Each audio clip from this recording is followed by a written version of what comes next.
Yes, when you take a Plymouth with its all-new styling, its truly balanced ride, Plymouth with its greater comfort, safety, and economy features, and put it next to a Ford, comparison tells the value story. And the value honors belong without question to the leader of the low-priced field, the 1953 Plymouth. Nice job, Chris. That buttons it up. I'll be with you in a second, and we'll play it back. Say, Lloyd, you know, I've done a lot of narrating for slide film recordings, but this one makes some pretty strong claims. Guess I need more proof to sell me. The words in this script that I've just read haven't quite convinced me that Plymouth's a better buy than Ford. Yeah? Well, if it's proof you want, brother, I've got it right here. It's a test print of the film that goes with the recording you just made. In other words, you've put the case to the jury, but you haven't seen the evidence to back it up. How about setting up this projector on the desk and taking a look? We can play back your recording on the tape recorder at the same time. Okay. I asked for it, so I can't back out now. Relax. I've got a hunch you're in for a pleasant surprise. All set here. Let's roll the tape and mix the chatter with the pictures.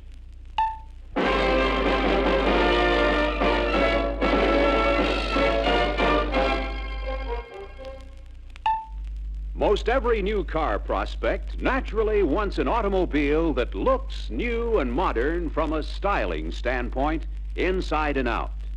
But the prospect also wants a car that offers the newest improvements in such things as comfort, ride, and ease of handling. These represent major factors upon which people judge the value of a car. And that puts Plymouth in a very strong position. Why? Because from top to bottom, bumper to bumper, the 1953 Plymouth is an entirely new automobile. New in styling, inside and out. New in engineering changes that result in very noticeable customer benefits. Perhaps the quickest way to gain an appreciation of the complete change that has been made in the new Plymouth is by comparison. So let's compare the new Plymouth with a competitive make in the low-price field. The 1953 Ford Custom Line 8. Let's see, on the basis of side-by-side inspection, which offers more value. Suppose we start with the newness of these two cars. First, look at the 1953 Plymouth, side by side with its popular forerunner, the 52 model. Note that the completely new appearance of the 53 is immediately apparent. And from the rear, the new Plymouth carries not the slightest resemblance to the former model. But when you line up the 53 and 52 Fords in similar fashion, it becomes somewhat difficult at first glance to tell which is which. Now, let's take their 53 model. That's the one on the left. Then highlight the changes. From the front and side, you can notice only a new grille and parking lights, a different hood ornament, and slightly altered fender moldings. Now swing around to the rear.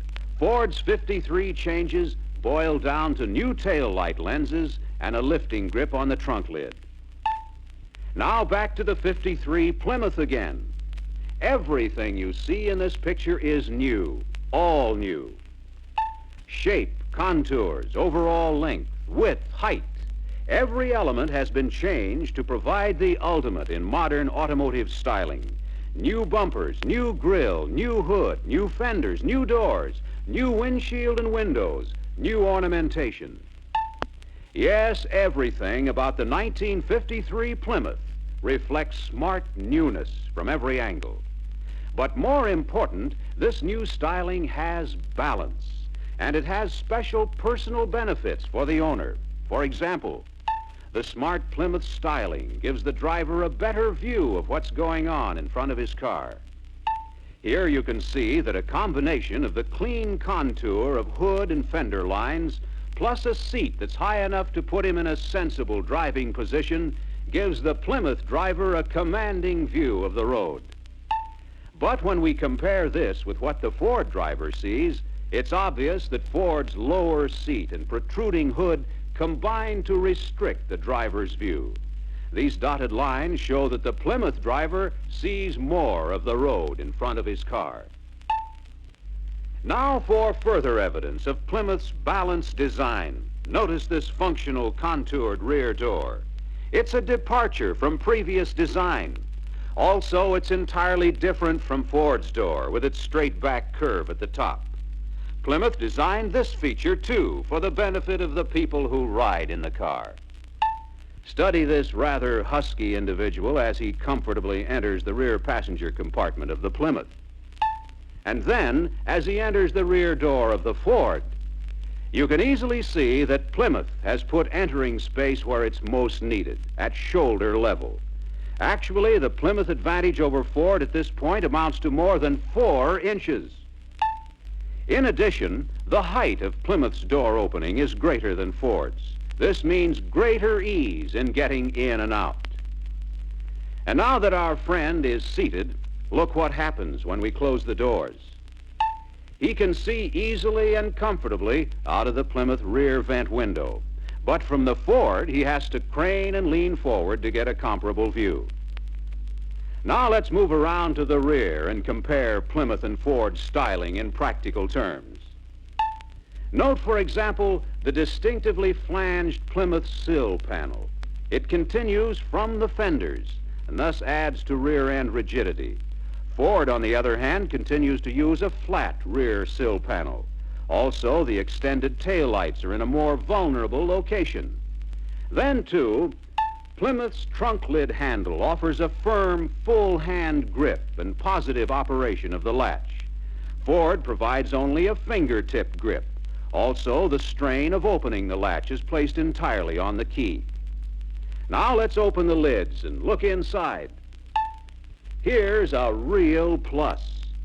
Plymouth's compact, balanced styling permits 8 cubic feet more luggage space than in Ford, although bumper to bumper the Ford is longer overall.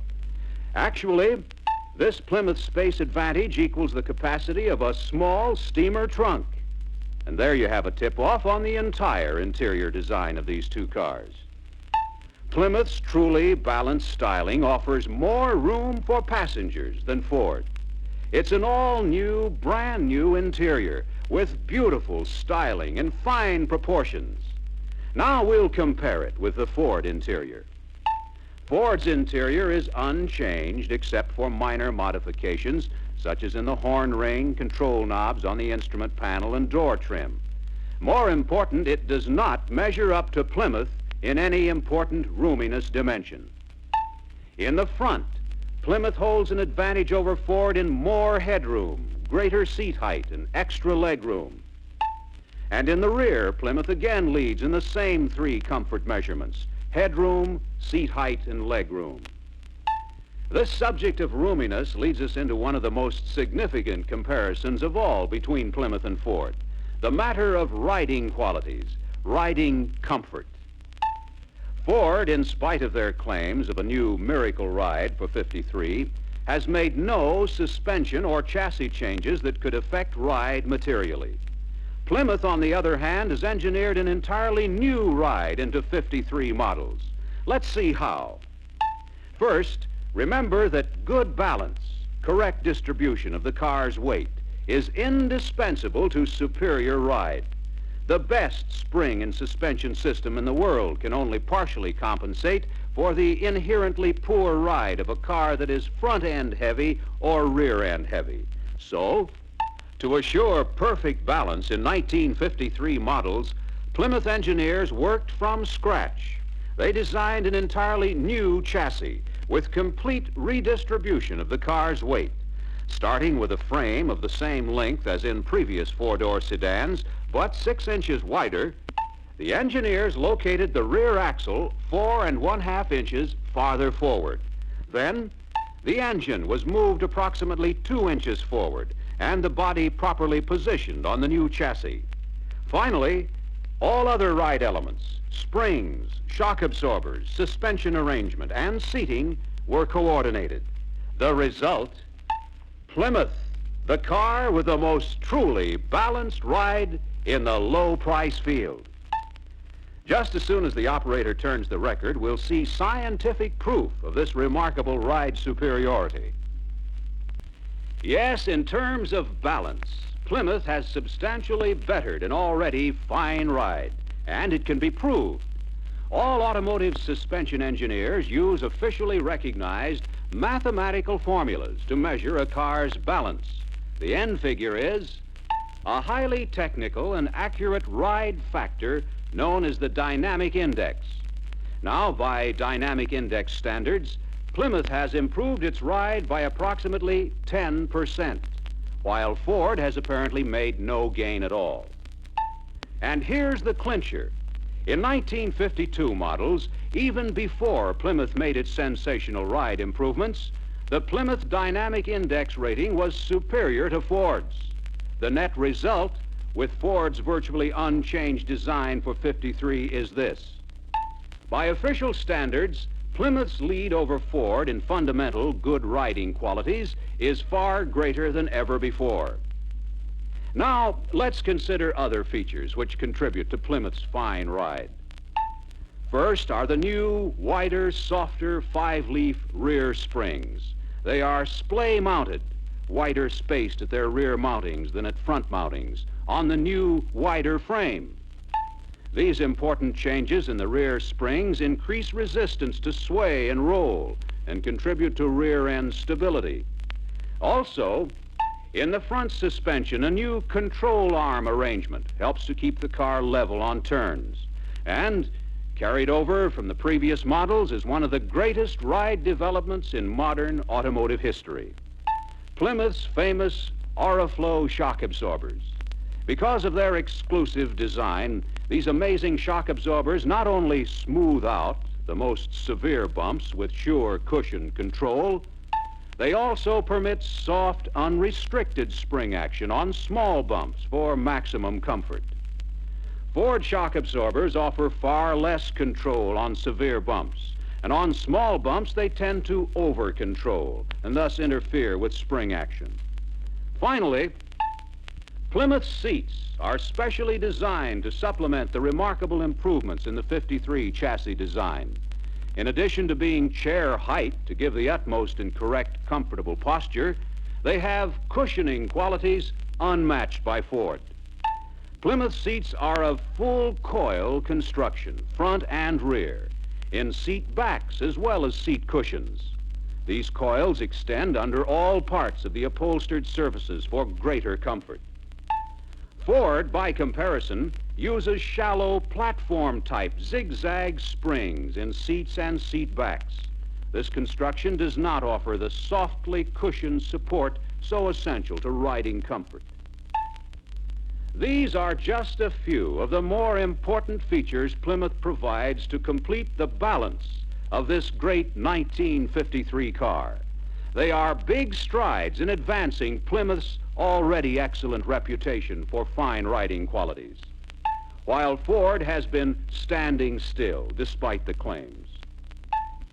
So let's add up the ride score of the two cars. First, before they even leave the curb, Plymouth shows up considerably better on comfort dimensions, headroom, legroom, and seat height. Second, Plymouth with 1 inch less wheelbase and over 8 inches less overall length is not only easier to park in garage, but easier and less tiring to maneuver in traffic.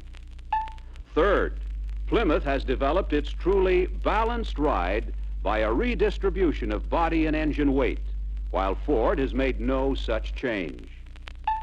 Fourth, Plymouth, with a combination of proved Auriflow shock absorbers and entirely new, softer rear springs, gives a complete range of cushioned control over bumps, control which Ford cannot match. And fifth, Plymouth offers full depth, full width, individually acting coil springs in the seats. Ford, on the other hand, uses zigzag-type springs, which act like a platform and do not respond individually to weight and pressure. It's interesting to note, too, in comparing these two cars, that Plymouth's extra consideration for driver and passengers goes further than ride alone. Let's look at a few additional examples of Plymouth Plus value features. Braking efficiency is an important consideration to every car owner. Plymouth continues to provide safeguard hydraulic brakes for balanced braking action.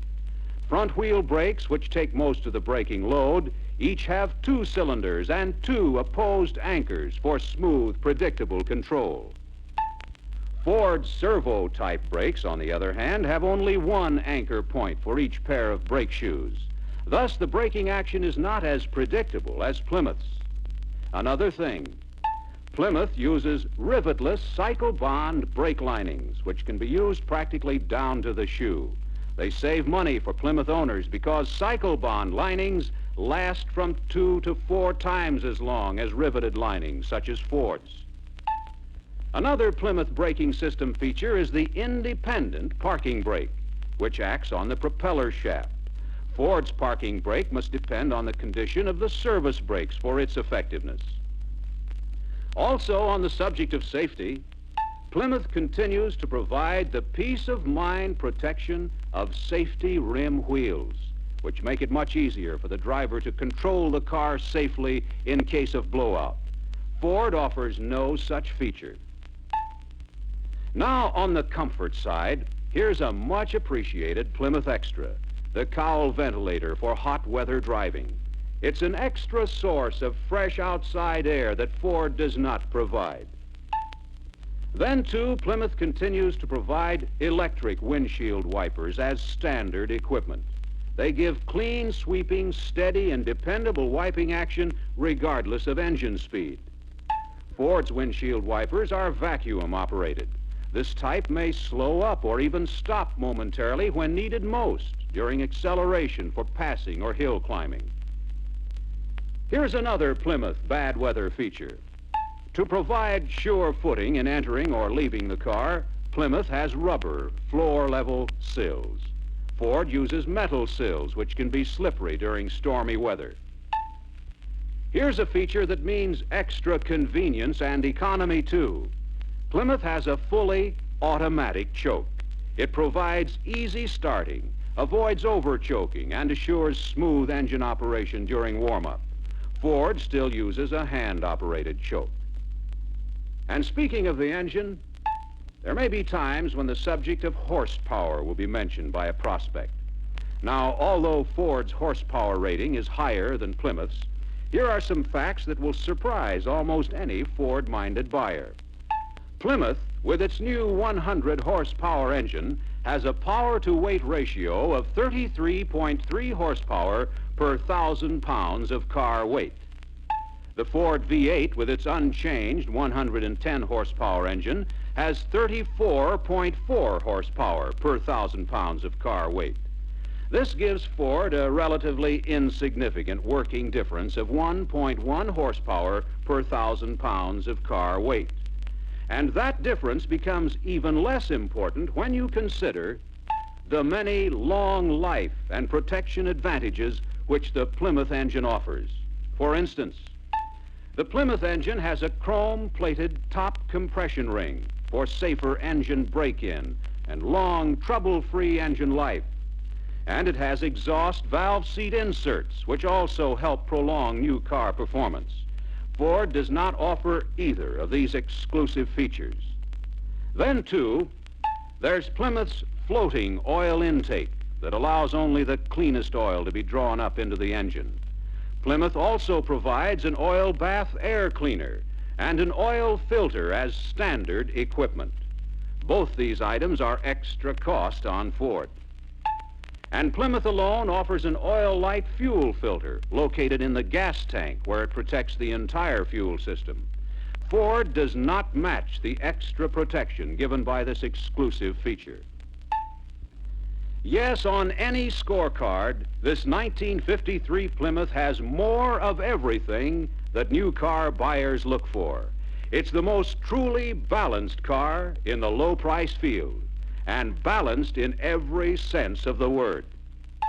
And when you take a Plymouth with all its new balanced styling, its truly balanced ride and performance, Plymouth with its balanced comfort, safety, and economy features, and put it next to a Ford, comparison tells the value story, and the value honors belong without question to the leader of the low-price field, the 1953 Plymouth. Well, there's the whole story, Chris. Just as you presented it to the jury and complete with pictorial evidence. Now you be the judge, the jury, the whole works, in deciding the case of Plymouth versus Ford. What do you say, Judge? Counselor, this court has viewed the evidence and after careful and serious consideration finds the 1953 Plymouth guilty. Guilty of leading Ford in desirable style features, in riding qualities, and in engineering. In fact, this court finds Plymouth guilty of being the biggest dollar's worth of automobile I've ever seen.